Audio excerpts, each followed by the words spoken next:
just to go deeper on the retention stuff and kind of making sure we don't lose touch points with people, you basically have to pick a very easy metric that you can track and celebrate that across. That's like baseline, is pick an easy metric that you can track. So for us, it's attendance, because it's the simplest metric for us to track. We just celebrate the crap out of attendance. So we have milestones at 10 visits, 25 visits, 50 visits, 75, 100, et cetera, et cetera, et cetera. So we have these key milestones that regardless of who you are, what your goals are, what your program is, we can all track visits. So we build systems around the easy to track metric. I think that's the key with retention, is you have to celebrate, but it has to be very easily tracked. And visits in most businesses, if we're looking at whether it's sports performance or not, engagement, getting them to show up is the hardest part. And so yes, we can build retention systems around results, and I'll speak to that in a second, but I actually think arguably not as relevant for the adult business and more important for sports performance. Results is probably second to just, I want to celebrate you showing up, right? Let alone, did you get a PR? Did you get faster? Whatever. That's certainly a part of it, but the visits is very easy to track. So I think it's picking your milestones that you are going to celebrate and stay consistent with that. So rather than random celebrations, because that's what retention starts at, is it's very random. Like, oh, I looked up that, hit this PR, or I found out that you just crossed this anniversary, and you celebrate them. But that's very random, as opposed to setting up triggers where at 10 visits, here's what happens. At 25 visits, here's what happens. And for us, the simplest thing in the world is we just have those, many of you have them, they're like foam core. It's like a PVC kind of board. They're like, we just get them printed from Vistaprint. They're like 15, 20 bucks. And they have our logo, and then they have the visit milestone on them. And they're probably 2 feet wide, 1 foot high. And at the end of that session, if that's their 10th session, we grab the 10 visit board. They take a picture with their coach or with other clients. If there's other clients there, we post it on social, send it to them, and just celebrate that visit. We do that same thing for each visit milestone. So again, we keep it stacked in the beginning, so it's high frequency in the beginning, 10, 25, 50, 75, 100. And then after 100, we space it out every 50. So that, from like an ease of implementation, is probably the easiest one to implement. The other things that I think go really well is having some type of visual in your gym. So the key we found over the years with the visual, so that's very much like the coach has to facilitate that, right? So part of our prep for every session is I'm going to look at my 6 clients that I have in my session, and I'm going to identify, do any of them do a milestone, right? Is any of them do a 10? Is any of them do a 25? Whatever, right? And your CRM hopefully should be able to do that pretty quickly.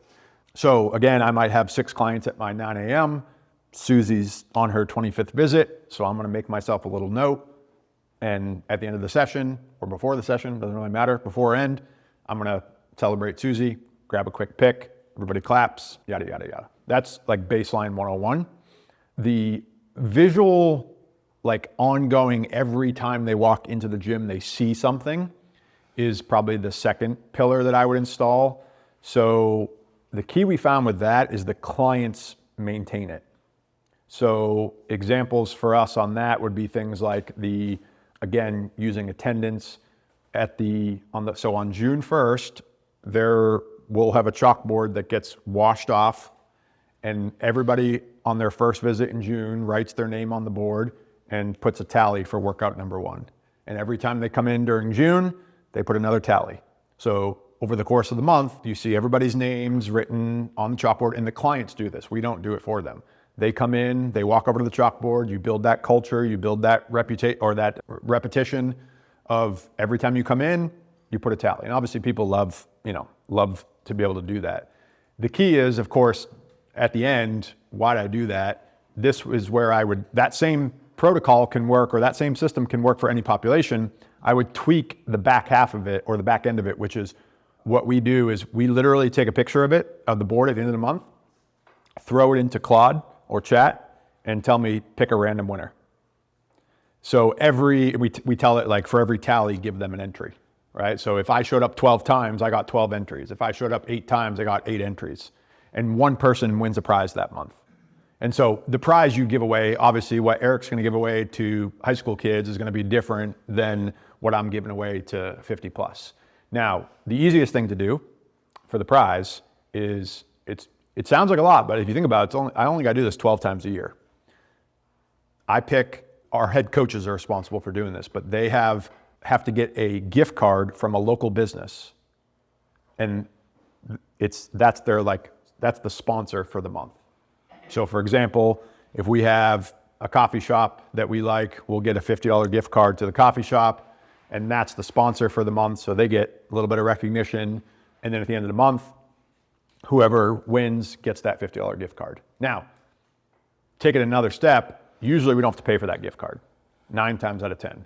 9 times out of 10, we either have a client that owns a business that will donate a gift card. We have a relationship with a business. We tell them what we're doing.